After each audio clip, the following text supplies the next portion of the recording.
నమస్తే. Welcome to Anudeep channel. ఎవరైతే ఈశావాస్య ఉపనిషత్, కేనోపనిషత్ చూడలేదో వాళ్ళు ఖచ్చితంగా ఆ 2 ఉపనిషత్తులు చూడండి. ఆ తరువాతే ప్రశ్నోపనిషత్తుకి రండి. ఇప్పుడు ప్రశ్నోపనిషత్తులోకి ప్రవేశిస్తున్నాం. ఎవరు ఎవరిని ప్రశ్నిస్తున్నారు? ఎవరు ఎవరికి సమాధానం ఇస్తున్నారు? 6 మహర్షులుంటారు. వారే సుకేశ భరద్వాజ, శైబ్య సత్యకామ, శౌర్యాయని గార్గ్య, కౌసల్య అశ్వలాయన, భార్గవ వైదర్భి, కబంది కాత్యాయన అనే ఈ 6 మహర్షులు వీళ్ళకి పరబ్రహ్మం గురించి తెలుసుకోవాలి అనేటటువంటి ఆశ ఉంటుంది. పరబ్రహ్మం గురించి చెప్పడానికి ఎవరున్నారు ఈ సమస్త లోకంలో అని వీళ్ళు వెతుకుతుండగా అప్పుడు వీళ్ళకి పిప్పలద మహర్షి గురించి తెలుస్తుందన్నమాట. ఆ పిప్పలద మహర్షి దగ్గరకు ఈ 6 వెళ్తారు. దేని గురించి? పరబ్రహ్మం గురించి తెలుసుకోవడానికి. పిప్పలద మహర్షి దగ్గరికి వెళ్ళారు. ఈ పిప్పలద మహర్షి ఎవరైతే ఉన్నారో ఆయన ఈ 6 మహర్షులతో ఏమంటున్నాడు? మీరు నన్ను ప్రశ్నించే ముందు మీరు ఇక్కడ 1 సంవత్సర కాలం తపస్సు చేయండి. సంవత్సర కాలం దీక్షతో శ్రద్ధతో ఉండండి ఇక్కడ. ఎప్పుడైతే మీరు ఈ సంవత్సర కాలం పూర్తయిన తర్వాత అప్పుడొచ్చి నా దగ్గర ప్రశ్నించండి, నేను వాటికి సమాధానం ఇస్తాను అని అన్నాడు. సరే అని ఆ 6 మహర్షులు ఎవరైతే ఉన్నారో వాళ్ళు అక్కడే సంవత్సర కాలం ఉన్నారు. అలా సంవత్సర కాలం పూర్తయ్యాక ఇక వాళ్ళు రెడీగా ఉన్నారు ప్రశ్నించడానికి. ఆ పిప్పలద మహర్షిని ప్రశ్నించడానికి వాళ్ళు సిద్ధంగా ఉన్నారు ఇంకా. ఇక్కడ మనకి 6 ప్రశ్నలు ఉంటాయి. 6 మహర్షులు 6 ప్రశ్నలు. మొదట 3 ప్రశ్నలు ఏవైతే ఉన్నాయో అవి ప్రాణం గురించి చెప్తాయి. మిగతా 3 మంత్రాలు జ్ఞానం గురించి చెప్తాయి. ప్రాణము జ్ఞానం గురించి ఈ ప్రశ్నోపనిషత్తు మనకు తెలియజేస్తుంది. అలా అందులో ఒక శిష్యుడు ఎవరు? కబంది కాత్యాయన. ఈ కబంది కాత్యాయన అనే శిష్యుడు మొదటి ప్రశ్న వేశాడు. హే భగవాన్, ఈ సమస్త ప్రాణికోటి ఎక్కడి నుంచి పుట్టింది? అంటే సమస్త జీవరాశులు ఎవరైతే ఉన్నారో, అంటే పుట్టడం, పెరగడం, చావడం, ఈ సమస్త జీవరాశులు ఎవరైతే ఉన్నారో వీళ్ళు ఎక్కడి నుంచి వస్తున్నారు, ఎక్కడి నుంచి పుడుతున్నారు? అంతం దేవుడికి ఎరుగు, ముందు ఆది ఎక్కడ? అది చెప్పండి మాకు ఫస్ట్ అని మొదటి ప్రశ్న పిప్పలద మహర్షిని అడిగాడు. ఇప్పుడు ఈ పిప్పలద మహర్షి ఆ సృష్టి క్రమాన్ని ఒక 5 దశల్లో వర్ణించాడు. అదే మిథున సృష్టి, లోక సృష్టి, కాల సృష్టి, అన్న సృష్టి, ఆ తర్వాత ప్రజా సృష్టి, ఇలా 5 దశల్లో వర్ణించారన్నమాట. ఇప్పుడు ఈ సమస్త ప్రాణికోటి ఎక్కడి నుంచి పుట్టింది అనేటువంటి ప్రశ్నకు సమాధానం ఇస్తున్నాడు. వ్యాపకం, వ్యాప్యం అని 2 పదాలుంటాయి. వ్యాపకం అంటే సమస్తము వ్యాపించిపోవడం. వ్యాప్యం అంటే వ్యాపించబడేది. ఇప్పుడు ఒక కుండ ఉంది. మట్టి ఏం చేస్తుంది? కుండనంతా వ్యాపిస్తుంది. వ్యాపించబడింది ఏంటి? కుండ. వ్యాపకం అంటే సమస్తము వ్యాపించడం. దేన్ని వ్యాపిస్తుందో అది వ్యాప్యం. ఇప్పుడు ఆత్మచైతన్యం ఉంది. ఆ ఆత్మచైతన్యానికి ఒక శక్తి ఉంటుంది. మీకు ఈశావాస్య ఉపనిషత్తులో చెప్పాను. ఆ ఆత్మచైతన్యానికి ఒక శక్తి ఉంటుంది. ఇప్పుడు ఆ ఆత్మచైతన్యం ఏం చేసింది? వ్యాపించింది. దేన్ని వ్యాపించింది? తన యొక్క శక్తినే వ్యాపించింది. అంటే ఈ సృష్టిని వ్యాపించింది. ఆ ఆత్మచైతన్యం ఏదైతే ఉందో అది సమస్తము వ్యాపించింది. దేన్ని వ్యాపించింది? సృష్టిని వ్యాపించింది. అంటే తన యొక్క శక్తినే ఆత్మ వ్యాపించింది అని. ఇప్పుడు ఆత్మకు ఉండేటటువంటి శక్తి 2 వేరు కాదు. మనం భౌతికంగా శివశక్తి అని పిలుస్తూ ఉంటాం, అంటే 2గా. కానీ వాస్తవానికి వాళ్ళిద్దరూ వేరు కాదు. వాళ్ళిద్దరూ ఒకటే. ఆత్మ అయినా ఆత్మకు ఉండేటువంటి శక్తి అయినా 2 ఒకటే. ఈ వ్యాపకం, వ్యాప్యం ఏదైతే ఉందో దానికి నేను ఇంకో రకంగా చెప్తా. అదే తినేది, తినబడేది. తినేదేదో అది వ్యాపించడం, తినబడేదేదో వ్యాపింపబడేది. తినడమే వ్యాపించడం, తినబడేదే వ్యాప్యం. ఆత్మచైతన్యానికి ఒక శక్తి ఉంటుందని చెప్పా. ఆ ఆత్మచైతన్యమే వ్యాపించింది. అంటే తినేది. దేని తింటుంది? తన యొక్క శక్తినే తింటుంది. అమ్మవారి నామాల్లో జ్ఞానశక్తి, ఇచ్ఛాశక్తి, క్రియాశక్తి, అనుభవ శక్తి అని ఇలా కొన్ని నామాలు ఉంటాయి. కేవలం జ్ఞానస్వరూపంగా ఉంటే అది ఆత్మచైతన్యం. అక్కడ కోరికలు లేవు, సంకల్పం లేదు, కాబట్టి సృష్టి లేదు. ఇప్పుడు అక్కడ ఏమైంది? జ్ఞానశక్తి ఏదైతే ఉందో తన యొక్క ఇచ్ఛాశక్తి ద్వారా తన యొక్క శక్తినే వ్యాపించాడు. అలా వ్యాపించేసరికి ఏమైంది? ఒక క్రియ అనేది ఏర్పడింది. ఆ క్రియ ఏర్పడిన తర్వాత ఫలితం ఇవ్వక మానదు, ఫలితం ఇచ్చే తీరుతుంది. ఆ ఫలితమే సృష్టి. మొదటిగా సృష్టింపబడ్డది ఏంటిది? హిరణ్య గర్భుడు. హిరణ్యం అంటే బంగారం, బంగారం అంటే ఐశ్వర్యం, ఐశ్వర్యం అంటే జ్ఞానం, జ్ఞానాన్ని తన గర్భంలో పెట్టుకొని జన్మించినవాడు, అంటే సృష్టింపబడ్డాడు. ఇప్పుడు ఆ జ్ఞానాన్ని తన గర్భంలో పెట్టుకొని ఉన్నాడు. ఇప్పుడు అది బయటపడాలి. బయటపడకపోతే ఎట్లా? కాబట్టి ఆ హిరణ్య గర్భుడే ప్రాణరూపంగా బయటకొచ్చాడు. సమస్తము వ్యాపించిపోయాడు ప్రాణరూపంగా. అదే సమిష్టి ప్రాణం. మనం కాస్మిక్ లైఫ్, కాస్మిక్ ఎనర్జీ అంటారు చూడు, అదే ప్రాణం. అది సమస్తము వ్యాపించిపోయాడు. ఇంకా అదే హిరణ్య గర్భుడు. హిరణ్య గర్భుడే ప్రాణరూపంగా వ్యాపించిపోయాడు. ఆ హిరణ్య గర్భుడు ఏమనుకున్నాడు? ఒక జంటను సృష్టించాలి అనుకున్నాడు. ఆ జంటనే ప్రాణం, రయ్యి. ప్రాణం అంటే తినేది, మీకు చెప్పాను. రయ్యి అంటే తినబడేది. ఈ ప్రాణం, రయ్యి అనే 2 పదాలతోనే ఈ చైన్ అనేది ఉంటుంది. మీరు ఈ చైన్ని గట్టిగా పట్టుకోండి. ప్రాణం తినేది, రయ్యి ఏమో తినబడేది. నా శరీరం ఉంది, నేనున్నా, నేనేం చేస్తా? అన్నం తింటా, అవునా? నాకు ఆకలి అవుతుంది అంటే నాలో ప్రాణం ఉందనే కదా. ప్రాణం ఉంటేనే ఆకలి అవుతుంది మనిషికి, సమస్త జీవులకైనా. ప్రాణం లేకపోతే ఆకలి ఎందుకు ఉంటుంది? ప్రాణం లేకపోతే మనిషే లేడు. కాబట్టి ప్రాణం ఉంది కాబట్టి నేనేం చేస్తున్నా? అన్నం తింటున్నా. అన్నం నా శరీరం తింటుందా? కాదు, జఠరాగ్ని తింటుంది. అది అన్నం తిని ఆ జీర్ణం చేసుకొని రక్తంలో ప్రవేశించి బలంగా, శక్తిగా మారుతుంది. ఇప్పుడు నా శరీరానికి ఏంది? నేను తినేవాణ్ణి. నేను దేన్ని తింటున్నా? అన్నాన్ని తింటున్నా. మనకు శరీరం మేరకే ఉన్నాం కాబట్టి మనం అన్నం తింటున్నాం. కంచంలో ఉండే అన్నం తింటున్నాం. అదే సమస్తంగా వ్యాపించిపోయిన ప్రాణానికి ఏది అన్నం? ఈ సృష్టే అన్నం. అర్థమైందా? సమస్త ప్రాణం ఏదైతే ఉందో అది వ్యాపించింది. దేన్ని వ్యాపించింది? సృష్టిని వ్యాపించింది. వ్యాపించడం అంటే తినడం, అంటే ఈ సృష్టిని తింటుంది. తినడం అంటే వ్యాపించడం అని అర్థం, ఏదో నోట్లు వేసుకోవడం కాదు. కాబట్టి ఈ ప్రాణం ఏం చేస్తుంది? తింటుంది. దేన్ని? రయ్యి. రయ్యి అంటే తినబడేది, అంటే ఈ సృష్టి అని. ప్రాణము, రయ్యి అని 2 జంటల్ని సృష్టించాడు. ఇది మిథున సృష్టి, అంటే మొదటి సృష్టి అయిపోయింది. ఇప్పుడు లోక సృష్టికి వద్దాం. బ్రహ్మాండాలు, అండాండాలు, పిండాండాలు మొత్తం సృష్టించాడు. బ్రహ్మాండాలు అంటే సమస్త లోకాలు. అండాండాలు అంటే ఈ సూర్యుడు, చంద్రుడు, నక్షత్రాలు, గ్రహాలు, ఇవన్నీ కూడా అండాండాలు. పిండాండాలంటే మన శరీరం. వీటిని నడిపించడానికి ఆయన సూర్యుణ్ణి, చంద్రుణ్ణి సృష్టించాడు. ఇప్పుడు ఈ సమస్త బ్రహ్మాండాలని ఏవైతే ఉన్నాయో వాటిని బ్రతికించడానికి ఆయన ఏం చేశాడు? సూర్య చంద్రుణ్ణి సృష్టించాడు. ఆ సూర్యుడే ప్రాణం, ఆ చంద్రుడే రయ్యి. ఇప్పుడు సూర్యుడు ఉదయిస్తున్నప్పుడు తూర్పు దిశల్లో ఉదయిస్తూ ఉంటాడు. తన యొక్క కిరణాల్ని తూర్పు దిశగా ప్రకాశింపజేస్తాడు, అవునా? ప్రకాశింపజేయడం అంటే ఏంటి? వ్యాపించడం. వ్యాపించడం అంటే ఏంటి? తినడం.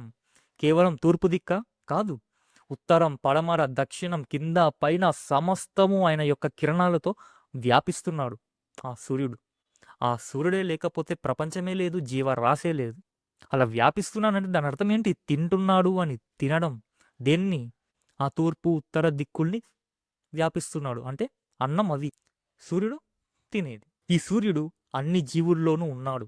అందరిలో ప్రాణం కూడా ఆయనే. అన్ని జీవులకు ఆధారం ఆయనే. ఎల్లప్పుడూ మెరుస్తూ ఉంటాడు. వేలాది కిరణాలు కలవాడు, అవునా కాదా? ఈ జీవరాశులన్నిటికీ జీవం పోసేవాడు. ఆ సూర్యుడే లేకపోతే సృష్టే లేదు, జీవరాశే లేదు. ఆయనే ప్రాణం. ఇది లోక సృష్టి. ఆ తరువాత ఏమైంది? కాల సృష్టి ఏర్పడింది. కాల సృష్టి అంటే సంవత్సరం. ఆ సంవత్సరానికి ఉత్తరాయణం, దక్షిణాయనం అని 2 అయనాలు ఉంటాయి. ఈ ఉత్తరాయణమే ప్రాణం, దక్షిణాయనమే రయ్యి. ఆ తర్వాత ఋతువులు ఉన్నాయి, 5 ఋతువులు. నార్మల్గా మనకి 6 ఋతువులు, కానీ హేమంత ఋతువుని, శిశువ ఋతువుని రెండింటినీ కలిపితే ఒకటే అని అంటారు. ఇప్పుడు దీని తర్వాత మాసంకి వచ్చాడు, అంటే నెల. ఈ నెలలో కూడా శుక్లగతి, కృష్ణగతి అని 2 ఉంటాయి. శుక్లగతేమో ప్రాణం, కృష్ణగతేమో రయ్యి. ఆ తరువాత రోజుకొచ్చాం, అంటే దినం, ఒక రోజు. పగలు, రాత్రి సృష్టించాడు. పగలు ప్రాణం, రాత్రి రయ్యి. ఆ తరువాత ఆహారాన్ని మనం స్వీకరిస్తాం. అన్నం నుంచే మనుష్య బీజం అనేది ఉత్పత్తి అవుతుంది. ఆ బీజం నుంచే మనుష్య సృష్టి అనేది జరుగుతుంది. ఈ మనుష్య బీజం 2గా ఉంటుంది. పురుషునిలో శుక్రమని, స్త్రీలలో శోణితమని అంటుంటారు. ఈ స్త్రీ పురుషులలోని శుక్రము, శోణితము కలిస్తే సృష్టి జరుగుతుంది. మనుష్య సృష్టి జరిగింది కాబట్టి ప్రాణ సృష్టి జరిగింది. మిథున సృష్టి అంటే ఆ హిరణ్య గర్భుడు. ఆ హిరణ్య గర్భుడే ప్రాణాన్ని, రయ్యిని సృష్టించాడు. తర్వాత లోక సృష్టి. సూర్యుణ్ణి, చంద్రుణ్ణి సృష్టించాడు. సూర్యుడే ప్రాణం, చంద్రుడే రయ్యి. ఆ తర్వాత కాల సృష్టి వచ్చింది. సంవత్సరం, ఉత్తరాయణం, దక్షిణాయనం. ఉత్తరాయణమే ప్రాణం, దక్షిణాయనమే రయ్యి. ఆ తరువాత మాసంకొచ్చాం. శుక్లగతేమో ప్రాణం, కృష్ణగతేమో రయ్యి. ఆ తర్వాత రోజుకొచ్చాం.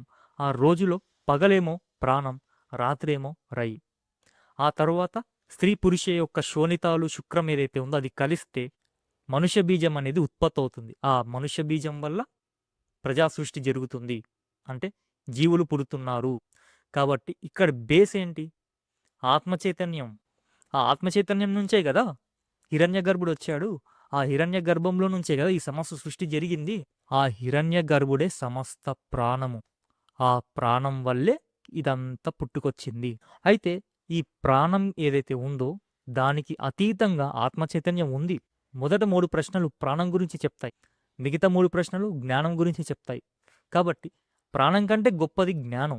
అదే లాస్ట్ ఇంకా. కాబట్టి అదే ఆత్మ చైతన్యం. ఈ విషయాలన్నీ మీకు ముందు ముందు వీడియోస్లో చెప్తూ వస్తాను. కాబట్టి బాబు, నువ్వు ఏదైతే ప్రశ్న అడిగావో ఈ జీవరాశులు ఎక్కడి నుంచి పుట్టాయో అని అడిగావు కదా, ఆ ఆత్మ చైతన్యము, ఆ ఆత్మ చైతన్యం వల్ల హిరణ్య గర్భుడు అనేవాడు వచ్చాడు. అంటే అదే ప్రాణం. ఆ ప్రాణం నుంచే బాబు ఈ సమస్త ప్రాణికోటి జీవరాశులు పుడుతున్నాయి. కాబట్టి నీ ప్రశ్నకి సమాధానం అయిపోయింది. గురుగారు, మీరు సమస్తం ప్రాణకోటి నుంచే వచ్చింది అని అంటున్నారు. బానే ఉంది. అది ఎక్కడ? బయట. బయట ఉందో లేదో మాకెందుకు? మేము నమ్మం దాన్ని. ఇప్పుడు మా శరీరంలో ఒక ప్రాణం ఉంది, అవునా?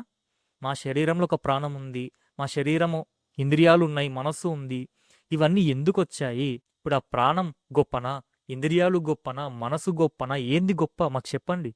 మీరు ఇంతసేపు బయట సృష్టి గురించి చెప్పారు, కరెక్టే. కానీ నా లోపల ఒక ప్రాణం ఉంది, నా లోపల ఇంద్రియాలు ఉన్నాయి, నా లోపల శరీరం ఉంది, మనస్సు ఉంది. ఇందులో ఏది గొప్ప? ఇప్పుడు పిప్పలాద మహర్షి ఏం చెప్తున్నాడు? బాబు, మనకి పంచభూతాలు ఉంటాయి. అంటే గాలి, నిప్పు, నీరు, భూమి, ఆకాశం. ఈ 5 కలిపితే పంచభూతాలు అని అంటారు. వీటితో పాటు పంచ కర్మేంద్రియాలు, పంచ జ్ఞానేంద్రియాలు అని కూడా ఉంటాయి. ఇవన్నీ కూడా మన యొక్క శరీరాన్ని భరిస్తున్నాయి. ఆ తరువాత మనసు, బుద్ధి, చిత్తం, అహంకారం అని ఈ 4 కూడా ఈ శరీరాన్ని భరిస్తున్నాయి. అంటే ఈ శరీరాన్ని నడుపుతున్నాయి అని. అయితే ఈ పంచభూతాలు, ఈ పంచ జ్ఞానేంద్రియాలు, ఈ కర్మేంద్రియాలు ఏమనుకుంటున్నాయి? మేమే ఈ శరీరాన్ని నడుపుతున్నాము అని అహంకారంతో గర్విస్తున్నాయంట. మేము లేకపోతే అసలు ఈ శరీరమే లేదు అంటుంది. ఈ కర్మేంద్రియాలు, ఈ జ్ఞానేంద్రియాలు, శరీరం, మేము లేకపోతే ఈ శరీరమే లేదు అని విర్రవీగిపోతున్నాయంట. అంతెందుకు, ఈ మనసు కూడా అలానే అనుకుంటుంది. నేను లేకపోతే మీరెవరూ లేరు అని, ఈ శరీరమే లేదు అని. అప్పుడొచ్చింది ఈ ప్రాణం. ఏయ్, ఆగండ్రా. ఏంటి ఇంకోసారి అనండి అన్నమాట. మీరు లేకపోతే ఈ శరీరం లేదా? మరి నేనెవరిని? అసలైన ప్రాణాన్ని నేను ఈ శరీరాన్ని నడిపిస్తున్నా. ఈ ప్రాణమని నేను లేకపోతే మీ మనసు ఉండదు, ఈ ఇంద్రియాలు ఉండవు. అయినా కూడా ఈ పంచభూతాలు, ఈ కర్మేంద్రియాలు, ఈ జ్ఞానేంద్రియాలు, మనసు ఇవేం చేశాయి? ప్రాణం మాట వినదు. అలా కాదు, మేము ఒప్పుకోం, మా వల్లే ఈ శరీరం నడుస్తుంది అని గర్విస్తాయన్నమాట. అప్పుడు ప్రాణం ఆలోచిస్తుంది, ఓ వీళ్ళకి ఇంత గర్వం ఉంది ఎందుకు? ఈ గర్వాన్ని అణిచివేయాలని ఈ ప్రాణము అనుకుంటుంది. అలా అనుకొని ఈ ప్రాణం ఏం చేస్తుంది? ఒక్కసారి పైకి లేచిపోద్ది. అంటే శరీరాన్ని దాటి వెళ్ళిపోవాలి అని ఆలోచిస్తుంది అనమాట. అలా ఒక్కసారి ఇలా పైకి లేస్తుంది అనమాట. ఒకసారి ఇట్లా జలకిస్తుంది, నేను వెళ్ళిపోతున్నా, సరే మీరే ఉండండి ఈ శరీరంలో, ఇంకా నాతోటి ఏం పని మీకు అని చెప్పేసి ఒకసారి వెళ్ళేటట్టు ప్రయత్నిస్తుంది. అలా ఎప్పుడైతే ప్రాణం కదిలిందో దానితో పాటు ఈ ఇంద్రియాలు, ప్రాణంతో పాటు ఈ మనస్సు కూడా వెళ్తున్నాయి. అంటే దీన్ని బట్టి అర్థం ఏంటి? ప్రాణం లేకపోతే ఇంద్రియాలు లేవు, మనసు లేవు, అవునా కదా? అసలు మనిషి జీవిస్తున్నదే ప్రాణం వల్ల. ఆ ప్రాణమే లేకపోతే మనసు పని చేయదు, మనసు పని చేయకపోతే ఇంద్రియాలు పని చేయవు. అప్పుడు మళ్ళీ ప్రాణం ఏం చేసింది? మళ్ళీ రిటర్న్ వచ్చింది. అంటే మళ్ళీ శరీరంలోకి వచ్చింది. ఆ వచ్చినప్పుడు మళ్ళీ ఈ ఇంద్రియాలు, ఈ మనసు అవన్నీ కూడా ప్రాణంతో పాటు వెంబడి తిరిగి వచ్చాయన్నమాట. ప్రాణమే ఈ శరీరాన్ని నడిపిస్తుంది. ప్రాణం వల్ల మనసు, మనసు వల్ల ఇంద్రియాలు పనిచేస్తున్నాయి అని మనకు అర్థమవుతుంది. మనం ఈ ప్రాణము, ఇంద్రియాలు, మనస్సు గురించి కేనోపనిషత్తులో తెలుసుకున్నాం. ఈ మనసు, ఇంద్రియాలు ఇవన్నీ ఆత్మ కాదు, వీటన్నిటికీ పైన ఆత్మ చైతన్యం ఉంది అని. మరి ఇప్పుడు ప్రాణమే నడిపిస్తుంది అంటున్నారు కదా, మరి ఆత్మకి విలువ లేదా? ప్రాణం నడిపిస్తుంది, కానీ ఈ ప్రాణం కూడా ఆత్మ నుంచే వచ్చింది. అది మనకు రానున్న మంత్రాలలో వస్తుంది. అంటే ఈ 3 మంత్రాలు ప్రాణం గురించి వివరిస్తే, రానున్న 3 మంత్రాలు జ్ఞానం గురించి వివరిస్తాయి. జ్ఞానం అంటే ఆత్మ చైతన్యం గురించి వివరిస్తాయి అన్నమాట. అసలు నీకు ప్రాణం గురించి ఎందుకు చెప్పాలి? అప్పుడు కేవలం జ్ఞానం గురించి చెప్పొచ్చు కదా. ఎందుకంటే నువ్వు ఈ ప్రాణాన్ని ఆత్మ అనుకుంటున్నావు, నీ అజ్ఞానం అది. నువ్వు ప్రాణాన్ని ఆత్మ అనుకుంటున్నావు. నీ శరీరంలో ఉన్న ప్రాణాన్నే నేను చచ్చిపోతున్నా, నేను బ్రతుకుతున్నా అని ఆలోచిస్తున్నావా లేదా? అది అజ్ఞానం కాదా? అందుకే అంటున్నాయి బాబు, ముందు ప్రాణం యొక్క చరిత్ర తెలుసుకో. ప్రాణం ఎక్కడి నుంచి వచ్చింది, అది ఏం చేస్తుంది అని ముందు ప్రాణం గురించి తెలుసుకో. ఆ తర్వాత ఈ ప్రాణం కంటే పైన ఆత్మ చైతన్యం ఉంది, ఆ తరువాత అది తెలుసుకో. ముందుగా మనకు ప్రాణం గురించి చెప్తున్నారన్నమాట. ఈ 3 ప్రశ్నలు కూడా ప్రాణం గురించి వివరిస్తాయి. కాబట్టి ఇప్పుడు ఈ ప్రాణం అనేది శ్రేష్టమని మనకు అర్థమైంది. ఇప్పుడు మూడో ప్రశ్న ఏంటి? ఈ మూడో ప్రశ్న ఎవరు అడుగుతున్నారు? కౌసల్య అశ్వలాయన అనే ఆయన పిప్పలాద మహర్షిని మూడో ప్రశ్న వేస్తున్నాడు. ఏమంటున్నాడు? హే భగవాన్, నేను అడిగేది ఒకటే ప్రశ్న, కానీ అందులోనే ఇంకొన్ని చిన్న చిన్న ప్రశ్నలు ఉంటాయి. అంటే ఒక 3-4 చిన్న చిన్న ప్రశ్నలు ఉంటాయి. అది మొత్తం కూడా ప్రాణం గురించే కాబట్టి అది ఒకటే ప్రశ్న లెక్కన కన్సిడర్ చెయ్యండి. ఆ ప్రశ్నలు ఏంటి? ప్రాణం ఎక్కడి నుంచి పుట్టింది? ఈ ప్రాణము శరీరంలోకి మాత్రం ఎందుకు వచ్చింది? అంటే నా శరీరంలోకి, మీ శరీరంలోకి, ఆ జంతువు శరీరంలోకి అలా ఎందుకు వచ్చి పడింది ఈ ప్రాణం? సర్వము వ్యాపించిపోయింది అన్నావు కదా, మరి ఎందుకు వచ్చి పడింది ఈ శరీరంలోకి? ఈ శరీరంలో కానీ బయట కానీ ఈ ప్రాణం అనేది ఎలా విభజించుకుపోయింది? అంటే ఎలా వ్యాపించింది? ఏ విధంగా వ్యాపించింది? ఈ వ్యష్టి శరీరానికి ఎలా శక్తినిస్తుంది ఈ ప్రాణం? ఇవన్నీ కూడా నా ప్రశ్నలు. ఇవన్నీ కూడా ప్రాణం గురించి కాబట్టి ఒకటే ప్రశ్నలాగా మీరు కన్సిడర్ చేసి మాకు సమాధానం ఇవ్వండి అని పిప్పలాద మహర్షిని అడుగుతున్నాడు. అప్పుడు మహర్షి, ఏం ఓయ్, బాగానే ప్రశ్నలు వేస్తున్నావు, అంటే నీకు బ్రహ్మజ్ఞానం గురించి, పరబ్రహ్మం గురించి తెలుసుకోవాలనే జిజ్ఞాస, ఆసక్తి నీలో ఉంది అని నాకు అర్థమవుతుంది. ముందున్న ఇద్దరు ఏదో ఒక క్వశ్చన్ వేసి వదిలేశారు, కానీ నువ్వు అలా కాదు. ప్రశ్న మీద ప్రశ్న, ప్రశ్న మీద ప్రశ్న, మళ్ళా ఒకే ప్రశ్న అంటున్నావు. అంటే నీలో ఏదో జిజ్ఞాస ఉంది ఓయ్. సరే, నీకోసం నేను చెప్తున్నా విను. సంహతం, అసంహతం అని 2 పదాలున్నాయి. సంహతం అంటే పోగవ్వడం, అసంహతం అంటే పోగవ్వకుండా ఉండడం. సముద్ర తీరం ఉంటుంది, అంటే ఒడ్డు ఉంటుంది. ఆ ఒడ్డులో మొత్తం ఇసుకనే ఉంటుంది కదా, మొత్తం మట్టి. ఆ మట్టిలో మనం ఆడుకుంటూ ఉంటాం, పరిగెడుతూ ఉంటాము. ఆ ఇసుకను తీసుకొచ్చి ఒక పోగు చేసి ఒక కొండల్లా కడుతూ ఉంటాం. మనం చిన్నప్పుడు ఆడుకుంటూ ఉంటాం. ఇప్పుడు ఆ ఇసుక ఏదైతే ఉందో అది ఫస్ట్ ఫ్లాట్గానే ఉంది. ఇప్పుడు నేనేం చేశా, ఆ ఇసుకని తీసుకొచ్చి పోగు చేశా. పోగు చేసేసరికి అదేమైంది, ఒక కొండలాగా ఏర్పడింది. అంటే పోగయింది, ఒక దగ్గరికి ఒక ముద్దలాగా పోగైంది. ఆ పోగవ్వడమే సంహతం. పోగవ్వకుండా కేవలంగా మట్టిగానే ఉందనుకో, అది అసంహతం. ఆ పోగవ్వడమే ప్రాణం, మనస్సు, ఇంద్రియాలు, ఇవన్నీ కూడా పోగైన బాపత్తే. ఇవి మాత్రమే ఆఖరి కాదు. దీని వెనకాల పోగవనకుండా ఉండేటటువంటి ఆత్మచైతన్యం ఉంది. ఈ ఆత్మస్వరూపమే పోగయింది. పోగవ్వడమే ప్రాణరూపంగా, పోగవ్వడమే సృష్టి రూపంగా, పోగవ్వడమే మనస్సు, శరీరం, ఇంద్రియాలు. కాబట్టి నువ్వు ప్రాణమే ఆఖరి అంటున్నావా? ఆఖరి కాదు, ప్రాణం అనేది పోగైన బాపత్తే. కాబట్టి ప్రాణం ఏదైతే ఉందో అది కూడా ఏమవ్వాలి, పోగవ్వకుండా నిరాకారంగా అయిపోవాలి. అంటే ఆత్మచైతన్యంలో కలిసిపోవాలి అని. ఆ ఆత్మచైతన్యమే నిజస్వరూపం. ఈ సంహతం, అసంహతం అనే ఈ 2 పాయింట్లు మీరు గుర్తుపెట్టుకోండి. సమస్త వేదాంతం అంతే, ఇంకా ఇదే. కాబట్టి ఏదైనా మర్చిపోండి, కానీ ఇది మాత్రం మర్చిపోవద్దు. ఈ ఆత్మ నుంచే ప్రాణం అనేది పుట్టింది. అంటే మనిషి యొక్క నీడలాగా. ఇప్పుడు నేనున్నా, నాకు నా నీడకి తేడా ఉందా? ఆ నీడ అనేది నాకు దగ్గరగానే ఉంటుంది. నేను ఎక్కడ వెళ్తే నా నీడ కూడా అక్కడికే వస్తుంది. నేను ఎలా కదిలితే నా నీడ అలా కదులుతుంది. కానీ నాకు ఆ నీడకి సంబంధం ఉండదు, సాంగత్యం ఉండదు. నేను లేననుకో నా నీడ ఉండదు. ఆ నీడకి నీడగా ఉనికి లేదు, ఆ నీడకి నీడగా శక్తి లేదు. ఆ శక్తి ఎవరిది? నాది. ఆ నీడకు ఉండేటటువంటి ఉనికి ఎవరిది? నాది. అక్కడ నీడ ఉంది అంటే దాని ఉనికి ఎవరిది? నాది. నేను లేకపోతే నీడెందుకు ఉంటుంది? అదేవిధంగా ప్రాణం ఉంది అంటే దాని ఉనికి ఆత్మచైతన్యం. ఆత్మచైతన్యం లేకపోతే ప్రాణం ఎందుకు ఉంటుంది? అర్థమవుతుందా? కాబట్టి ప్రాణం ఏదైతే ఉందో అది ఆత్మచైతన్యం వల్ల వచ్చింది బాబు. ఎలా? నీడలాగా. సరే, మీకు ఇంకొక ఎగ్జాంపుల్ చెప్తా. సముద్రం ఉంది, ఆ సముద్రములో ఒక అల అనేది బయటకు వచ్చింది. ఈ సముద్రం అనే దృష్టాంతము మీకు ఈశావాసం నుంచి చెప్పుకుంటూ వచ్చా. కానీ ఎప్పుడైతే నేను సముద్రము, అల అనేటటువంటి ఈ దృష్టాంతాన్ని, అంటే ఈ ఎగ్జాంపుల్ని చెప్తున్నానో, ప్రతిసారి ఒక్కొక్క వర్షన్లో, న్యూ వర్షన్లో చెప్తున్నా. మీరు గమనించారో లేదో, ఒక వీడియోలో చెప్పినట్టు ఇంకో వీడియోలో చెప్పను. అదేవిధంగా ఇక్కడ కూడా ఇంకొక న్యూ వర్షన్ వచ్చింది. అదేంటి? ఇప్పుడు సముద్రం ఉంది, ఆ సముద్రంలో నుంచి ఒక అల అనేది బయటకు వచ్చింది. అదే సృష్టి జరగడం. ఆ అల ఏమైంది? కొంత దూరం పయనించింది. అదే స్థితి జరగడం. ఆ అల కొంత దూరం పయనించినాక ఏమవుతుంది? లయమవుతుంది. అదే లయం. సృష్టి స్థితి లయాలు ఎక్కడున్నాయి? సముద్రంలోనే ఉన్నాయి. అవునా కాదా? ఇప్పుడు సృష్టింపబడింది ఏంటిది? అల. స్థితిగా నడిచింది ఏంటిది? అల. లయమైనది అల. అలలో ఏముంది? నీరే ఉంది. అంటే సముద్రం నుంచి నీరే వచ్చింది. ఇప్పుడు ఆ అలనే అంటే ఆ సముద్రమే అలగా పైకొచ్చి సృష్టి స్థితి లయలు చేస్తుందా లేదా? దీన్ని బట్టి మనకు అర్థమైంది ఏంటి? సముద్రమే సృష్టి, సముద్రమే స్థితి, సముద్రమే లయ.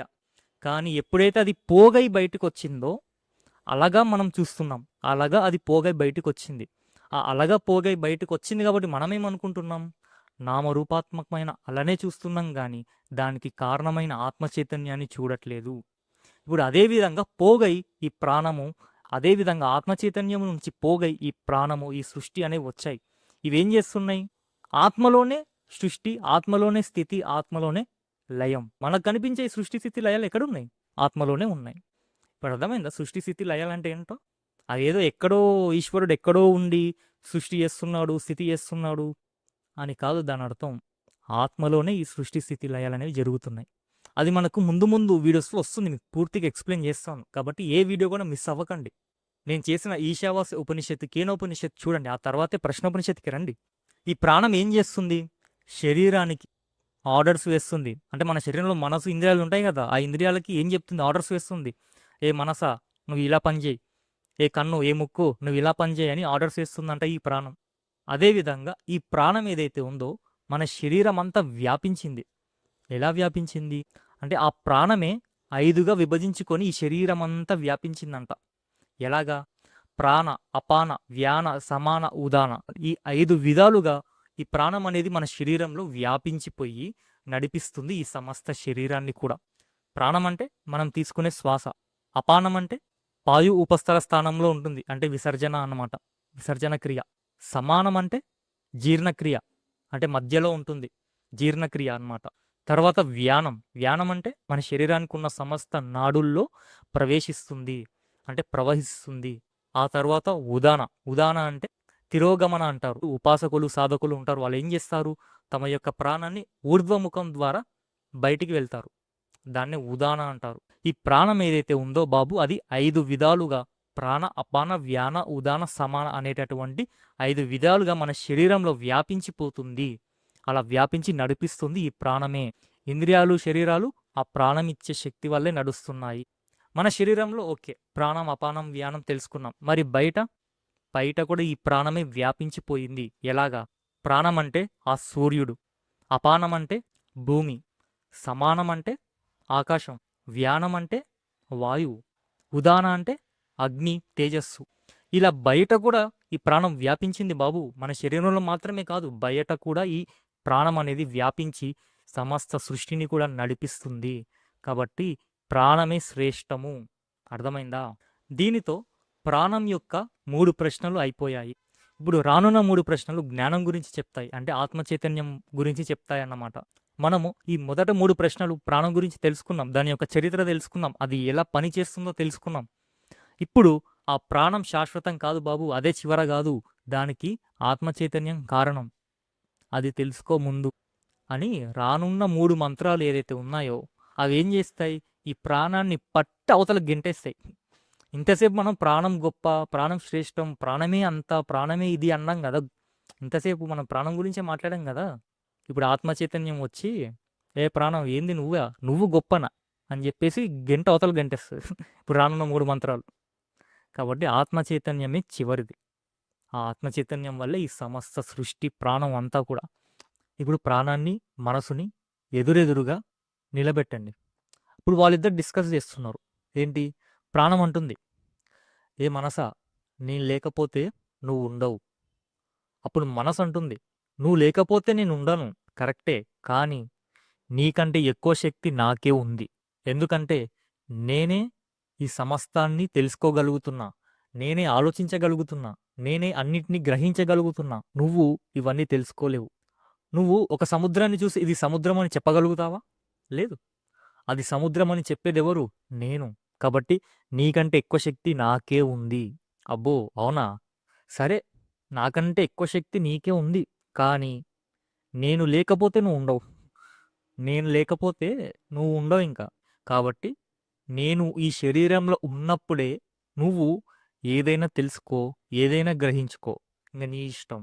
కాబట్టి నేను లేకపోతే నువ్వు ఉండవు కాబట్టి నువ్వేం చేస్తావు? నేనొకటి ఉన్నాను అని నువ్వు గుర్తించు. అది చాలు నాకు సాటిస్ఫాక్షన్. అలా గాకుండా నీకు నువ్వు విర్రవీగినావనుకో, నేను ఈ శరీరాన్ని వదిలేసి ఎళ్ళిపోతా. అప్పుడు నువ్వు గూడా నాతో పాటు వచ్చేస్తావు. కాబట్టి నాకంటే ఎక్కువ శక్తి నీకుండొచ్చు. అన్నిటిని నువ్వు గ్రహించవచ్చు, తెలుసుకోగలుగుతున్నావు కరెక్టే. కానీ నేనుంటేనే నువ్వు అలా తెలుసుకుంటున్నావని అది గుర్తుపెట్టుకో. సరేనా? ఇప్పుడు మనసేం చేస్తుంది? సమస్త ప్రపంచాన్ని తెలుసుకుంటుంది. ఆ మనసు ఏం తెలుసుకుంటుంది? ప్రపంచాన్ని తెలుసుకుంటుంది. అదేవిధంగా పరమాత్మను గూడా తెలుసుకుంటుంది. అది 2 విధాలుగా తెలుసుకుంటుంది. నువ్వు ప్రపంచాన్ని చూసి తెలుసుకుంటున్నావనుకో, నువ్వు ప్రపంచాన్ని తెలుసుకుంటున్నావు. లేదు నువ్వు పరమాత్మ గురించి తెలుసుకుంటున్నావనుకో, నువ్వు పరమాత్మ గురించి తెలుసుకుంటున్నావు. కాబట్టి ఇప్పుడు ప్రాణం ఏమంటుంది? ఏ మనసా, నేను ఈ శరీరంలో ఉన్నప్పుడే నువ్వు ప్రపంచం గురించి తెలుసుకుంటావో తెలుసుకో. లేదు పరమాత్మ గురించి తెలుసుకుంటావో తెలుసుకో. నీ ఇష్టం. నేను ఈ శరీరంలో ఉన్నప్పుడే నువ్వు ఏదైనా తెలుసుకో.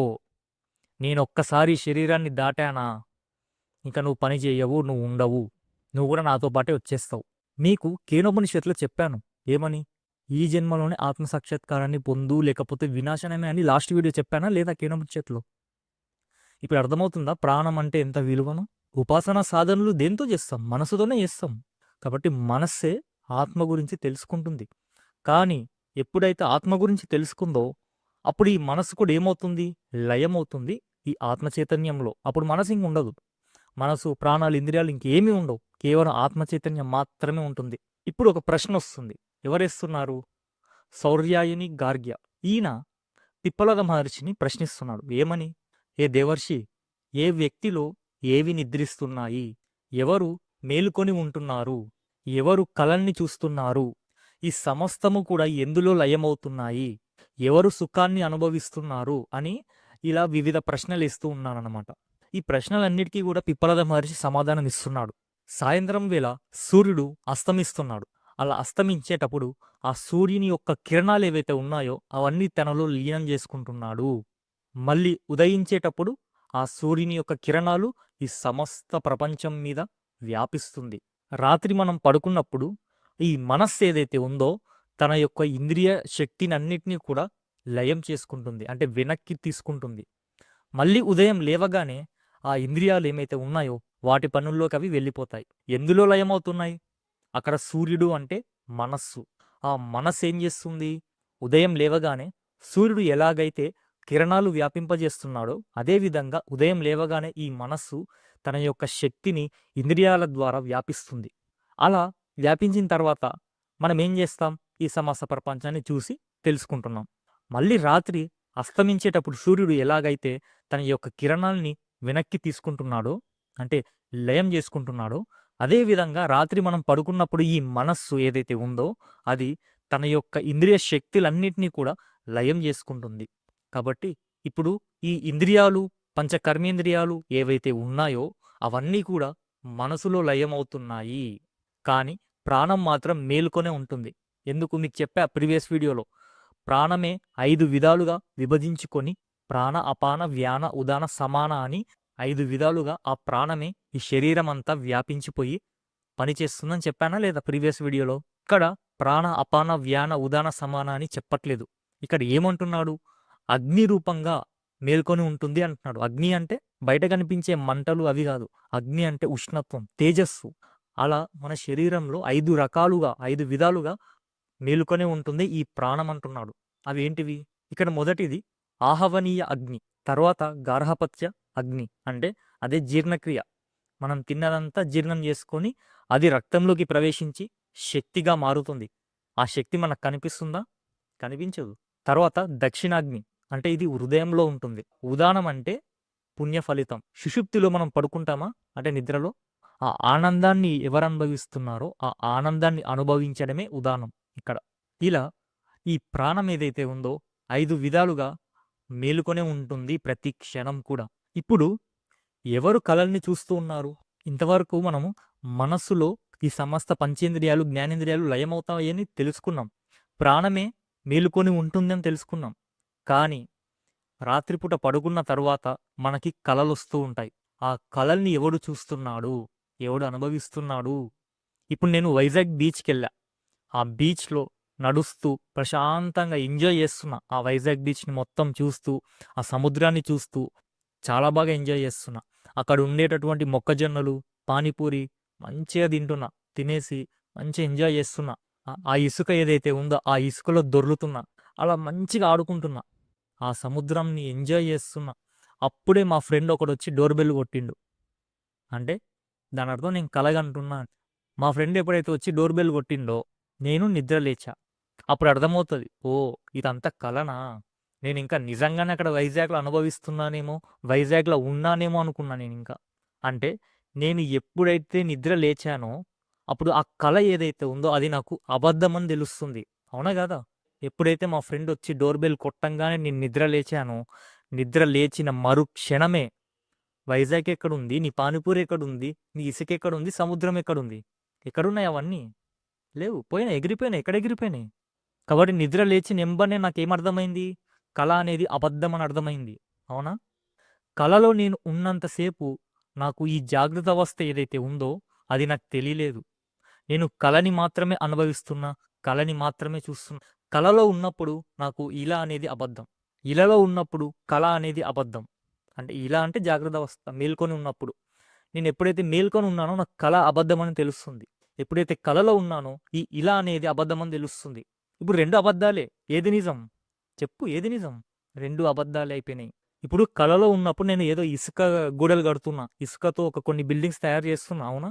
నేను ఆ ఇసుకని ముట్టుకుంటున్నా, స్పర్శిస్తున్నా, సముద్రాన్ని నీళ్లు నాకు పాదాలతో తాకుతున్నా. అన్ని అనుభవాలు నాకు ఉన్నాయే నిజంగా కలలో. అదేవిధంగా జాగృత అవస్థల్లో నేను మేల్కొన్నప్పుడు కూడా ఈ సమస్త ప్రపంచాన్ని చూస్తున్నా, సమస్త ప్రపంచాన్ని అనుభవిస్తున్నా. ఇది అబద్ధం అంటావేంటి? జాగృత అవస్థ నేను ఎప్పుడైతే మేల్కొని ఉన్నానో ఈ సమస్త ప్రపంచం అబద్ధమని ఎందుకు అంటున్నావు? మళ్ళీ కలలో కూడా అనుభవిస్తున్నావు గదా! అదే అనుభవం నువ్వు కలలో అనుభవిస్తున్నావు. మరి కల ఇప్పుడు అబద్ధం అయిపోలే? మరి జాగృత అవస్థమే నువ్వు అబద్ధం కాదు అని ఎందుకు అనుకుంటున్నావు? ఇది కూడా అబద్ధమే. లేదు. జాగృత అవస్థ కూడా లేదు. కల ఎలా అయితే నువ్వు మేలుకున్నప్పుడు పోయిందో, సమస్తము ఒక్కసారిగా పోయిందో, అదే విధంగా ఇది జాగృత అవస్థం కూడా అబద్ధమే. ఇది కూడా ఎప్పుడు పోతుంది? దక్షిణామూర్తిలో ఉంటుంది. ప్రబోధ సమయాన్ని అంటారు. అంటే మేలుకున్నప్పుడు, అంటే నిద్ర మేలుకున్నప్పుడా? కాదు. దానర్థం జ్ఞానం ఉన్నప్పుడు, అంటే ఆత్మజ్ఞానం వచ్చినప్పుడు.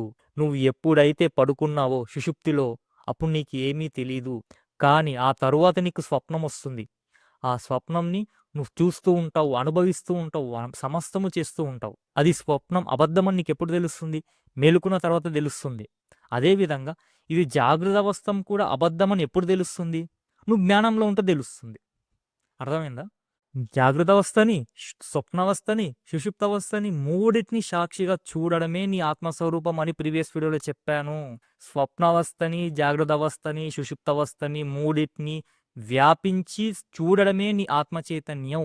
స్వప్నావస్థ ఎప్పుడైతే అబద్ధమని నీకు జాగృతంలో తెలిసిందో, జాగృతం అవస్థ కూడా అబద్ధమని నీకెప్పుడు తెలుస్తుంది? ఆత్మజ్ఞానం పొందిన వాడికి తెలుస్తుంది జాగృతం కూడా అబద్ధమని. చాలామంది పిచ్చోళ్ళరా వీళ్ళు అంటూ ఉంటారు. ఎందుకు నవ్వుతారు? ఇదంతా మాయ. అబద్ధం. ఇదంతా కలలాగా. వాళ్ళకి తెలుసది. ఏమీ లేదని తెలుసు వాళ్ళకి. సూర్యుడు లేడు, చంద్రుడు లేడు, పుట్టలు లేవు, పాములు లేవు, కొండలు లేవు, ఏమీ లేవు. మనుషులు లేరు, కర్మలు లేవు, కర్మబంధాలు లేవు. ఇదంతా ఒక కలలాగా. కొంతమంది అంటూ ఉంటారు. పరమాత్మ ప్రకృతిని సృష్టించాడు, పంచభూతాల్ని సృష్టించాడు. ఆ తర్వాత పంచభూతాలతోనే శరీరాన్ని తయారు చేశాడు. ఆ శరీరంలోకి జీవరాశుల్ని ప్రవేశింపజేశాడు అని అంటున్నాడు. ఈ భూమిని కూడా సృష్టించి, ఈ భూమి మీదికి ప్రాణుల్ని అంటే ఆ జీవరాశుల్ని పంపించాడంట. ట్రైన్‌లో పంపించిండా? అందరిని బస్సులో ఎక్కించి పంపించిండా? ఎలా పంపించాడు జీవరాశులన్నిటిని భూమి మీదికి? పరమాత్మ ప్రకృతిని సృష్టించాడు, శరీరాన్ని సృష్టించాడు, ఆత్మల్ని సృష్టించాడు అంటే అంతకంటే మూర్ఖత్వం ఇంకొకటి లేదు. ఇప్పుడు నా కళ్ళ ముందు ఒక మట్టి ఉంది. ఆ మట్టిని నేనేం చేస్తా? కుండగా తయారు చేస్తా. అంటే దాని అర్థం ఏంది? మట్టి నాకు వేరుగా ఉంది. అవునా కదా? నాకు వేరుగా ఉన్న పదార్థాన్ని నేనేం చేస్తున్నా? కుండగా మారుస్తున్నా. అదే విధంగా పరమాత్మ సృష్టించాడు అంటే ఈ సమస్త ప్రపంచాన్ని పంచభూతాలతో, పంచభూతాలు ఆల్రెడీ అక్కడ వేరుగా ఉండాలి. ఆల్రెడీ ఆ పంచభూతాలైన సామాగ్రి ఒక దగ్గర ఉండాలి. ఆయన ఆ పంచభూతాల సహాయంతో ఈ ప్రపంచాన్ని తయారు చేశాడు. ఆయనకు వేరుగా ఒకటి ఉంటే ఆయన సర్వాత్మ అని ఎందుకు అనుకుంటాం? అంతా పరమాత్మే అని ఎందుకు అనుకుంటాం? ఆయనకు వేరుగా ఒక పదార్థం ఎందుకుంటుంది? ఇప్పుడు ఆ పంచభూతాలు గూడా ఆయనలో నుంచే రావాలి. అవునా గాదా? సముద్రం నుంచి అల వస్తుందిరా బాబు! అదేవిధంగా పరమాత్మలో నుంచే పంచభూతాలొస్తాయి. దాన్ని సృష్టి అనగూడదు. సృష్టి అంటే నువ్వు ఒక పదార్థాన్ని తీసుకొచ్చి సృష్టించడం. ఒక పదార్థాన్ని తీసుకొచ్చి పరమాత్మ ఎందుకు సృష్టిస్తాడు? ఆయనకంటే వేరుగా ఒకటుందా ఆల్రెడీ? ఆయనకంటే వేరుగా ఎందుకుంటుంది? పరమాత్మ ఈ సమస్త ప్రపంచాన్ని సృష్టించలేదు. పరమాత్మే సమస్త ప్రపంచంగా కనిపిస్తున్నాడు. సృష్టించడానికి, కనిపించడానికి చాలా భేదముంది. ఇంకొంతమందుంటారు. వాళ్ళేమంటారు? అందరూ ఇలా ఆత్మజ్ఞానం పొందితే యముడేం జేస్తాడు? యముడు ఎవరిని ఫ్రై జేయాలప్పుడు అంట. యముడు ఫ్రై ఎందుకు జేత్తాడు? ఆత్మజ్ఞాని ఎవడైతే ఉన్నాడో వానికి పుట్టుక ఉండదు, జననం ఉండదు, కర్మలుండవు, స్వర్గముండదు, నరకముండదు. ఎందుకంటే వానికి సమస్తం పరమాత్మే. సర్వము వ్యాపించిన ఆత్మ ఎవడైతే ఉన్నాడో వాడు శరీరం మేరకే లిమిట్ అయిపోయి, నేను శరీరాన్నే, ఈ ప్రపంచాన్ని అనుభవించాలి అనేటటువంటి అజ్ఞానంతో ఉన్నాడో వాడికే ఇవన్నీ కూడా. సరే మీరు కర్మలు, యముడు, స్వర్గం, నరకం అంటున్నారు గదా! నాకొకటి జెప్పు. ఒక మనిషి జన్మించాలి అంటే కర్మబంధం ఉండాలి. అవునా? కర్మబంధం ఉంటేనే ఆ కర్మని అనుభవించడానికి ఒక మనిషి జన్మించాలి. జన్మ ఉంది అంటే కర్మ ఉందని. కర్మ ఉంటే జన్మ ఉండాలి. అవునా కాదా? ఇప్పుడు నేను ఈ శరీరాన్ని ధరించిన అంటే నాకు కర్మబంధం ఏదో ఉంది. నేను చేసుకున్నా. కానీ ముందు జన్మ, ఆ ముందు జన్మ, ఆ ముందు జన్మ, నా మొదటి జన్మ ఏంది? నా మొదటి కర్మ ఏంది? నువ్వు చెప్పు నాకు. చెప్పు. నా మొదటి జన్మ ఏంది? నా మొదటి కర్మ ఏంది? కర్మ ఉంటే గాని జన్మ రాదు. జన్మ ఉంది అంటే కర్మ ఉందని. దాని అర్థం ఏంది? జన్మలు లేవు, కర్మలు లేవు. కర్మ ఉంటే జన్మొస్తుంది. జన్మ ఉందంటే కర్మ ఉండాలి. నేను ఒక స్టెప్ బై స్టెప్ రావాలని నా ప్రయత్నం. సమస్త నాలెడ్జ్ మీకు నా వీడియోస్‌లో అందిస్తాను. ఒక్క వీడియో చూసి నిర్ణయానికి రావద్దు. నేను ఈశావాస్యం నుంచి చెప్పుకుంటూ వస్తున్నా. అరచేతుల్లో మన సనాతన ధర్మం యొక్క జ్ఞానాన్ని పెట్టుకొని తెలుసుకోలేకపోతున్నాం. ఇంతకంటే అజ్ఞానం ఎక్కడ ఉందా అసలు? సనాతన ధర్మ జ్ఞానం అంటే ఏంది? ఎంటర్‌టైన్‌మెంటా మీకు? అందరు సైన్స్ గురించి చెప్పండి, టెక్నాలజీ గురించి చెప్పు అంటారు. ఏంది సైన్స్? ఏం టెక్నాలజీ?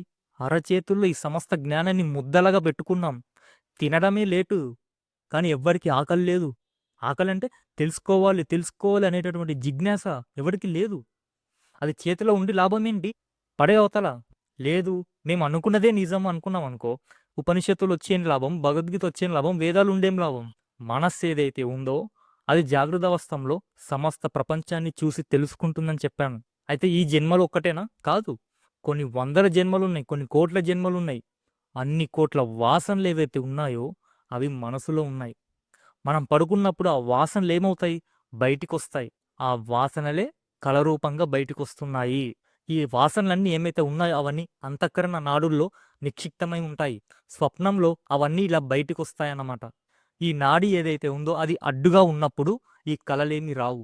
ఆ వాసనలు ఏవైతే ఉన్నాయో వాటికి అడ్డుగా నిలబడిందే మనం పిత్తం అంటారు. అది అడ్డుగా ఉంది. దానివల్ల మనకి కలలనేవి రావు. అప్పుడు మనం నిద్రపోతూ ఉంటాం ప్రశాంతంగా. సుఖాన్ని అనుభవిస్తూ ఉంటాము. అక్కడే ఆ నిద్రలో సమస్త ప్రపంచము ఉండదు. పరమాత్మ ఉండడు. నీకు నువ్వు ఉండవు. ఏమీ ఉండవు. కేవలం ఆనందం, ఆ ప్రశాంతత మాత్రమే ఉంటుంది. కానీ అప్పుడప్పుడు మనకి చూసినవి, విన్నవి మాత్రమే కాకుండా మనకు తెలియనివి గూడా వస్తూ ఉంటాయి. అప్పుడు మనము అవన్నీ పూర్వజన్మలలో చూసినవి, విన్నవి అని అనుకోవచ్చు. కాబట్టి ఈ ఇంద్రియాలన్నీ కూడా మనసులో లయమవుతున్నాయి. ఆ మనస్సు ఏదైతే ఉందో అది రాత్రి పడుకున్నప్పుడు కలలు కంటుంది. ఆ కలను గూడా కనకుండా కేవలం సుషుప్తిలో మనం నిద్రిస్తూ ఉంటాం. ఆ నిద్రించే సమయంలో కేవలంగా ఆనందం మాత్రమే ఉంటుంది. కాబట్టి బాబూ, నువ్వు కళ్ళతో చూసే ప్రతి ఒక్కటి, చెవితో వినే ప్రతి ఒక్కటి, ముక్కుతో వాసన పీల్చేది, నోటితో మాట్లాడేది, చూసేది, వినేది ప్రతి ఒక్కటి సమస్త ప్రపంచము కూడా ఆ అక్షర పరబ్రహ్మంలో లయమవుతున్నాయి. కాబట్టి బాబు, ఎవరైతే ఈ సత్యాన్ని గ్రహిస్తున్నాడో వాడు ఆత్మ చైతన్యాన్ని అనుభవిస్తూ ఉంటాడు. అతను సర్వము తెలిసిన వాడవుతాడు. సమస్తము తానే అయిపోతాడు. శవ్య సత్యకామ అనే అతను పిపలద మహర్షిని ఒక ప్రశ్న వేస్తున్నాడు. ఏంటిది? మనుష్యులలో ఎవరైనా మరణం వరకు ఓంకార ధ్యానం చేస్తే దాని వలన అతడు ఏ లోకానికి వెళతాడు అని ప్రశ్న వేశాడు. నార్మల్‌గా మనకు అష్టాంగ యోగం అని ఉంటది. అష్టాంగ యోగంలో మనకి ధ్యానం అనేది ఒక భాగం. అష్టాంగ యోగంలో ఏముంటాయి?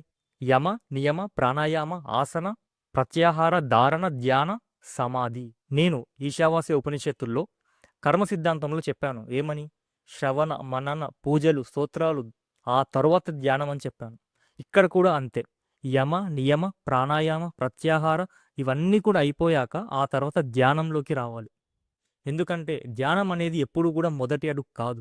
అయితే యమ నియమాలు అంటే క్రియాస్థాయిలో నిగ్రహించుకోవడం, అంటే మనం చేసేటటువంటి పనుల్లో. ఆసన అంటే శరీరం బలంగా ఉంచడం, శరీరాన్ని బ్యాలెన్సింగ్గా ఉంచడం. ఇప్పుడు యోగా ఆసనాలు చేస్తుంటారు కదా అలా. ప్రాణాయామ అంటే శ్వాస మీద నిగ్రహం. ప్రత్యాహార అంటే ఇంద్రియ నిగ్రహం. మన కళ్ళు, ముక్కు, చెవి, నాలుక, చర్మం ఇవన్నీ ఇంద్రియాలు ఉంటాయి కదా, వీటిని నిగ్రహించుకోవడం. మీకు ఇవన్నీ కూడా కీడోపనిషత్తులో చెప్పాను నేను. మనకు సత్వగుణాలు, రజోగుణాలు, తమోగుణాలు ఉంటాయి. ఆ పార్ట్లో నేను మీకు ఇవన్నీ చెప్పాను. మనోనిగ్రహం, ధారణ అంటే మనోనిగ్రహం. ఈ మనోనిగ్రహంతో కలిగి ఉండడం అంటే మనసు స్థిరంగా ఉంచడం. ఇవన్నీ దాటిన తరువాత అప్పుడు ధ్యానంలోకి రావాలి. మీకు ఈశావాస్య ఉపనిషత్తుల్లో కర్మ ఉపాసన గురించి చెప్పాను. కేవలం కర్మని పట్టుకుంటే మోక్షం రాదు, కేవలం ఉపాసనని మాత్రమే పట్టుకుంటే మోక్షం రాదు అని చెప్పాను. కర్మని ఉపాసనని రెండింటిని పట్టుకోవాలి అని చెప్పాను. అయితే ఇప్పుడు ఇక్కడ సత్యకామ ఏమని ప్రశ్నిస్తున్నాడు అంటే, ఎవరైతే మరణం వరకు ఓంకార జపం చేస్తే అతను ఏ లోకానికి వెళ్తాడు అని ప్రశ్నిస్తున్నాడు. అప్పుడు పిప్పలాద మహర్షి ఏమంటున్నాడు, మనకి ఓంకారంలో 3 మాత్రలు ఉంటాయి. అంటే అకార, ఉకార, మకార అని 3 ఉంటాయి. ఈ 3 కూడా సగుణ బ్రహ్మకి తెలియజేస్తుంది. ఓం అన్న తర్వాత నిశ్శబ్దం వస్తుంది, అంటే ఆగిపోతాం. మళ్ళీ ఇంకోసారి ఓం అంటాం. ఆ గ్యాప్లో ఉండేటటువంటి ఆ నిశ్శబ్దం ఏదైతే ఉందో అది నిర్గుణ పరబ్రహ్మంకి తెలియజేస్తుంది. కాబట్టి ఉపాసన చేసే వ్యక్తి సగుణ బ్రహ్మాన్నైనా ఉపాసన చేయొచ్చు, నిర్గుణ బ్రహ్మాన్నైనా ఉపాసన చేయొచ్చు. ఎవడైతే ఓంకారంలో అకారాన్ని జపం చేస్తూ ఉంటాడో, అంటే ఆ ఆ ఆ ఆ ఇలా ఎవరైతే జపం చేస్తూ ఉంటాడో వాడు మనుష్యలోకాన్ని పొందుతాడు. మనుష్యలోకమే ఎందుకు? ఈ ప్రకృతిలో 84 లక్షల జీవరాశులు ఉన్నాయి. అందులో మనుష్య జన్మ మాత్రమే ఎత్తుతాడు అంటున్నారు. మనుష్య జన్మ కూడా ఎత్తిన తర్వాత అతనికి తపస్సు, ఇంద్రియ నిగ్రహం, మనస్సు స్థిరంగా ఉండడం, శాస్త్రాల మీద నమ్మకం ఉండడం, ఇటువంటి గుణాలతో జన్మిస్తాడు. అటువంటి వాడు మనుష్య జన్మ యొక్క మహిమను అనుభవిస్తూ ఉంటాడు. ఆ తరువాత ఆ జన్మలో అతనుకున్న ఈ శ్రద్ధ, భక్తి వీటి వల్ల అతను మోక్షం పొందేటటువంటి మార్గంలో సులభంగా వెళ్ళగలుగుతాడు. కానీ ఓంకారంలో అకారాన్ని జపం చేసినంత మాత్రాన మోక్షం రాదు. అతను మళ్ళీ మనుష్యలోకం రావాల్సిందే. అదేవిధంగా ఆ ఊ రెండింటిని జపం చేస్తే అతను చంద్రలోకానికి వెళ్తాడు, అంటే పితృలోకానికి వెళ్తాడు. సామాన్యంగా ఉన్న వ్యక్తి కూడా అక్కడ దేవత అవుతాడు. కానీ ఎంత దేవత అయినా మన్ని జన్మించాల్సిందే. అందుకే మనం పితృకార్యాలు, శ్రాద్ధకర్మలు చేస్తూ ఉంటాం. కాబట్టి ఉపాసన మాత్రమే మోక్షం ఇవ్వదు, జ్ఞానం మాత్రమే మోక్షాన్ని ప్రసాదిస్తుంది. గుర్తుపెట్టుకోండి. ఆ తరువాత ఎవడైతే 3 మాత్రల్ని కలిపి చేస్తాడో, అంటే ఆ ఊమా ఓం అని ఎవడైతే జపం చేస్తాడో అతను సూర్యలోకానికి వెళ్తాడు, అంటే బ్రహ్మలోకానికి వెళ్తాడు. అతను చేసిన పాపాలన్నీ నాశనం అవుతాయి. కాబట్టి ఈ 3 లోకాల్లో కూడా బ్రహ్మలోకం అనేది శ్రేష్టమైనది. అక్కడ ఆ బ్రహ్మలోకంలో కూడా అతను జ్ఞానాన్ని అనుసరించి మోక్షాన్ని పొందగలిగే అవకాశం కూడా ఉంది. అలాగే జాగృత్, స్వప్న, సుషుప్తి కూడా ఈ అకార, ఉకార, మకారాలతోటే ఉంటుందన్నమాట. కానీ మనము తుర్యానికి వెళ్ళాలి. చెప్పాను, తుర్యం అనేది చివర సమాధి స్థితి. కాబట్టి ఈ ఓంకార జపం ఎవడైతే చేస్తాడో నాయన, అతను వివిధమైన లోకాలు పొందుతాడు. అదేవిధంగా మళ్ళీ జన్మిస్తాడు. ఓం అనేది చివరిది కాదు. ఓం అనేది లక్ష్యం కాదు. ఓం అనేది ఆలంబనం మాత్రమే. దాన్ని పట్టుకొని నువ్వు సాధన చెయ్యి అని చెప్పడానికే కానీ ఓం అనేది ముక్తినివ్వదు. అది కేవలం ఆలంబనం మాత్రమే, అదే లక్ష్యం కాదు. దీనితో మనకు 5 ప్రశ్నలు అయిపోయినాయి. చివరిది 6వ ప్రశ్న ఒకటి ఉంది. అది మహా అద్భుతం. ఇంతవరకు మనం తెలుసుకున్న 5 ప్రశ్నలు ఏవైతే ఉన్నాయో అవన్నీ కూడా ఈ 6వ ప్రశ్నలోనే వస్తాయి. ఇక చివరిగా మిగిలిందెవరు? భరద్వాజ సుకేశ. ఆయన పిప్పలాద మహర్షితో ఏమంటున్నాడు, గురుదేవా, ఒకసారి నా దగ్గరికి హిరణ్యనాభుడు అనే ఒక వ్యక్తి, అంటే ఒక రాజు నా దగ్గరికి వచ్చి ఒక ప్రశ్న వేశాడు. ఏం ప్రశ్న? షోడశకల పురుషుడు ఎక్కడున్నాడు అని. దానికి సమాధానం నాకు తెలియదని చెప్పాను. తెలిస్తే నీకు చెప్పకుండా ఎందుకుంటాను? కాబట్టి నేను అసత్యం ఆడను. తెలిస్తే తెలుసని చెప్తాను, లేకపోతే తెలియదని చెప్తాను. నాకు తెలియదని చెప్పేసరికి ఆయన అక్కడి నుంచి వెళ్ళిపోయాడు. కానీ నా మనసులో అదేంటో తెలుసుకోవాలి అనే జిజ్ఞాస కలిగింది. అందుకే నేను మీ దగ్గరకు వచ్చాను. మీరు ఈ ప్రశ్నకి సమాధానం చెప్పండి. షోడశకల పురుషుడు అంటే ఎవరు, ఎక్కడున్నాడు? నాకు దీనికి సమాధానం కావాలి అని అడిగాడు. దీనికి పిప్పలాద మహర్షి ఏమని చెప్తున్నాడు? బాబు, షోడశకళ అంటే 16 కళలు. ప్రాణం నుంచి నామం వరకు ఈ మధ్యలో ఏవైతే ఉన్నాయో అవన్నీ కూడా 16 కళలు. అయితే ఆ 16 కళలు గల పురుషుడు ఎక్కడున్నాడు ముందు? ఎక్కడ ఉన్నాడు అంటే నీ హృదయంలో ఉన్నాడు అంటున్నారు. హృదయంలో మాత్రమే ఎందుకు చెప్తున్నాడు? మనం ఈశావాస్యం నుంచి ప్రశ్నోపనిషత్ వరకు సర్వము ఆత్మస్వరూపమే అని మాట్లాడుకున్నప్పుడు ఈయన హృదయంలో మాత్రమే ఎందుకున్నాడు అని చెప్తున్నాడు ప్రత్యేకించి. అంటే దీని ఉద్దేశం హృదయంలో మాత్రమే లేడు, హృదయంలో కూడా ఉన్నాడు. అర్థమైందా? హృదయంలో మాత్రమే లేడు, హృదయంలో కూడా ఉన్నాడు. కాబట్టి ముందు నువ్వు హృదయంలో తెలుసుకో. ఆ తర్వాత ఎప్పుడైతే నువ్వు హృదయంలో ఉన్నాడని తెలుసుకున్నావో ఆయన్నే నువ్వు సమస్తము చూస్తావు. అంతటా ఆత్మస్వరూపాన్ని చూడగలుగుతావు. కాబట్టి ముందు ఇక్కడ చూసుకో, ఆ తర్వాత బయట చూడు అని చెప్తున్నాడు. కాబట్టి ఆయన ఎక్కడున్నాడు? హృదయంలో ఉన్నాడు. ఇప్పుడు ఆ ఆత్మ చైతన్యం అనుకుందంట. ఏమనుకుంది? ఏది ఉంటే నేను అనే చైతన్యం ఏదైతే ఉందో అది ఉంటుందో, ఏది వెళ్ళిపోతే ఇక నేను కనబడను అని అనుకుంటుందో దాన్ని సృష్టించాలనుకున్నానంట. అలా ఆలోచించి ఏం చేసింది? ప్రాణాన్ని మొదట సృష్టించింది. మాట్లాడుకున్నాం కదా, హిరణ్య గర్భుడు అని మొదట ప్రాణ రూపంగా బయటకొచ్చాడు అని మాట్లాడుకున్నామా లేదా మొదటి ప్రశ్నలో? ఇప్పుడు ఆ ప్రాణం ఏం చేసింది? ఒక్కసారి వెళ్ళిపోయేటట్టు చేసింది మన శరీరంలో నుంచి. అప్పుడు మనకుండేటటువంటి సమస్త ఇంద్రియాలు, మనసు, బుద్ధి ఇవన్నీ కూడా ప్రాణంతో పాటు వెళ్ళిపోతున్నాయా లేవా? తెలుసుకున్నాం కదా ఇవన్నీ. అందుకే అలా ఆలోచించి ముందు ప్రాణాన్ని సృష్టించాడు. ఆ ప్రాణం నుంచి నామం వరకు ఈ 16 కళలు అనేవి బయటకొచ్చాయి. ప్రాణం అంటే సమిష్టి ప్రాణం, హిరణ్య గర్భుడు. రెండవది ఏంటిది? శ్రద్ధ. శ్రద్ధ అంటే మనుషులను, వేదాలను సృష్టించింది. వాటి మీద శ్రద్ధ ఉంటేనే వాటిని పాటించగలరు. ఆ తరువాత ఆకాశం, వాయువు, అగ్ని, నీరు, భూమి, తర్వాత ఇంద్రియాలు, కన్ను, ముక్కు, చెవి, నాలుక, చర్మం, మనస్సు, అన్నం, అన్నం నుంచి వీర్యం, ఆ తరువాత తపస్సు, మంత్రం, కర్మ. కర్మలు అంటే మనం చేసేటటువంటి కర్మలు, శాస్త్రం చెప్పిన కర్మలు అని చెప్పానా, ఆ కర్మలు చేస్తూ ఉండాలి. అలా కర్మలు చేయడం. లోక. లోక అంటే ఈ కర్మలు చేసిన దానికి ఫలితం అనుభవించాలి కదా, దానికి సమస్త లోకాల్ని సృష్టించాడు ఆ ఫలితాన్ని అనుభవించడం కోసం. తరువాత నామం. చివరిది నామం. నామం అంటే కనిపించే ప్రతి దానికి ఒక నామం ఉండాలి, రూపం ఉండాలి. మనం మాట్లాడుకున్నాం నామరూపాలు. ఇలా చివరిది నామం. కాబట్టి ప్రాణం నుంచి నామం వరకు ఈ 16 కళలు ఏవైతే ఉన్నాయో అవన్నీ ఆత్మలో నుంచే వచ్చాయి. మళ్ళీ ఆత్మలోనే లయమైపోతాయి. కార్యకరణ సంబంధం అని ఒకటి ఉంటుంది. ఒక మట్టి కుండ ఉంది. మట్టి అనేది కారణం, కుండ అనేది కార్యం. కుండ అంటే ఏంటి? నామం, రూపం. అవునా? ఆ నామరూపాత్మకమైన కుండ ఏదైతే ఉందో అది కార్యం. ఆ కుండకి కారణం ఏంటి? మట్టి. కాబట్టి మట్టి అనేది కారణమవుతుంది, కుండ అనేది కార్యమవుతుంది. ఇప్పుడు కార్యం ఏదైతే ఉందో అంటే నామరూపాత్మకమైన కుండ ఏదైతే ఉందో అది లేకపోయినా మట్టి అలానే ఉంటుందా లేదా? మట్టి ఉన్నా కుండ ఉండొచ్చు, ఉండకపోవచ్చు.